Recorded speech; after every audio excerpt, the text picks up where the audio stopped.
Hello दोस्तों, नमस्कार। आप देख रहे हैं JSV संजीवनी ब्लॉग चैनल।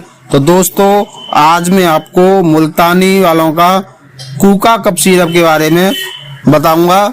दोस्तों, ये आयुर्वेदिक होता है और दोस्तों ये कैसी भी खांसी हो, गले में दर्द हो या बलगम वाली खांसी हो या सूखी खांसी हो, ये सभी में बहुत अच्छा काम करता है। दोस्तों, जिन लोगों को सांस लेने में दिक्कत आती है उन लोगों के लिए भी बहुत बढ़िया काम करता है।